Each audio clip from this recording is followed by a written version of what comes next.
Some years ago, I think it was in 1990, August of 1990, it happened to be with my wife. We had the good fortune of spending 6 days in the Boundary Waters together, and it happened to fall over her birthday, which was August 8th. And I had, as so many times, decided to thwart a long portage, walking upstream and making our own little route out of the day. We were fording a 300-plus rod portage, which was a pretty extensive portage, and so I thought we could take some time off of it. She wasn't real comfortable with that situation, but we agreed to follow on and do it. And we happened to be going upstream on the Basswood River instead of downstream. I didn't realize that until we had kind of gotten into it, committed. But the portage consisted of pushing the canoe up a series of small falls and kind of lining around some rapids, and we made our way.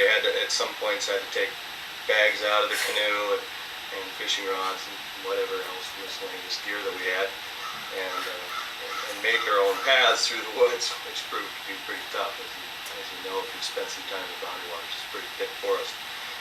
And as we made our way through, I'd go up maybe 50 rods or so, and with the canoe, and then come back and see how Amy's progress was. And we probably spent three and a half, 4 hours, and when we started this adventure, it was right around lunchtime. So 2 hours into it, the frowns and the long faces started to show up, and remind you that it was her birthday. And as we neared the end, the tears started to flow a little bit.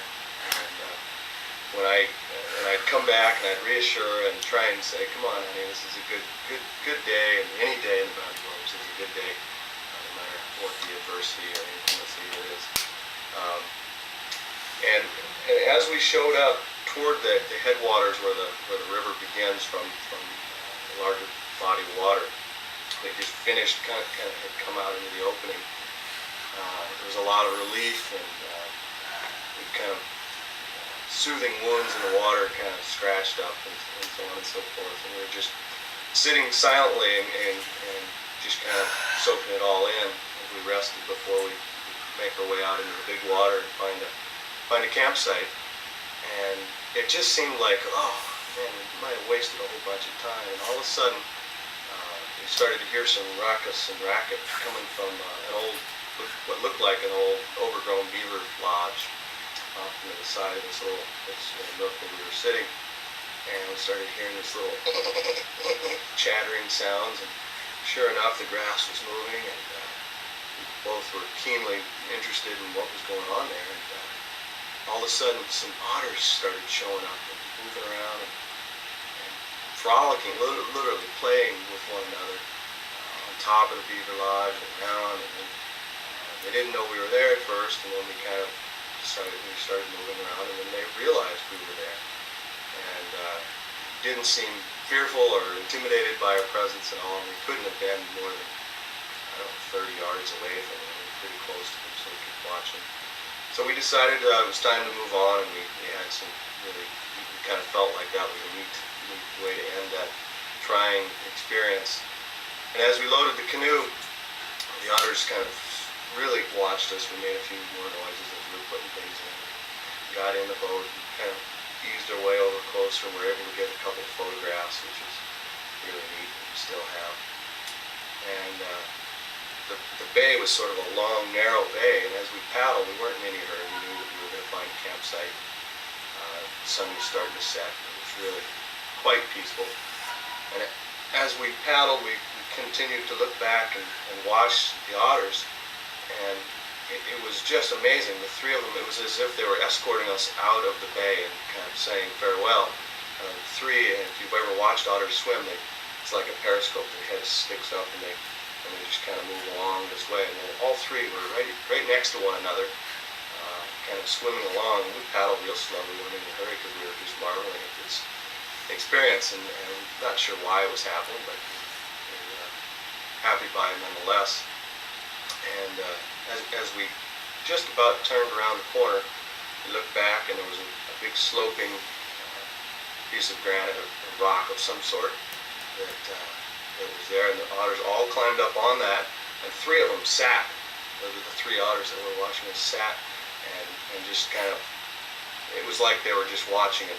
If they had, the will to do, they were saying, have a good day, let the rest of the day be what it may and be good. And so we turned around the corner, and sure enough, there's a gorgeous campsite right there.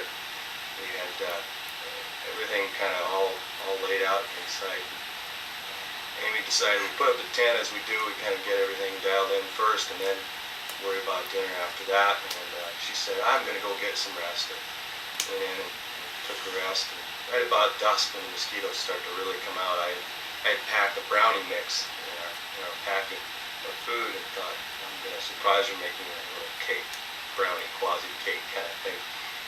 And as I forded mosquitoes and tried to make this cake on a sputtering stove, and a little fire on top of the pot lid, and had the baking kind of thing going on, I was just absolutely overwhelmed by mosquitoes. I mean, it was just one of those nights where mosquitoes are just as thick as you can ever imagine. And right as I had finished everything up, I thought, okay, I'm going to surprise her. I said, "Amy!" And I didn't get a response.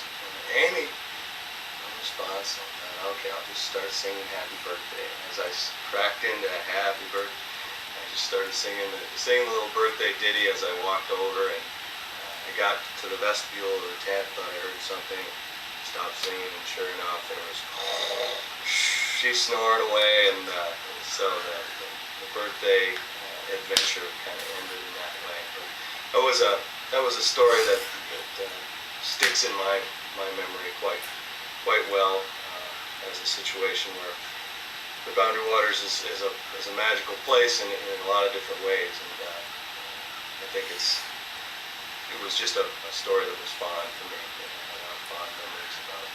I wanted to share that.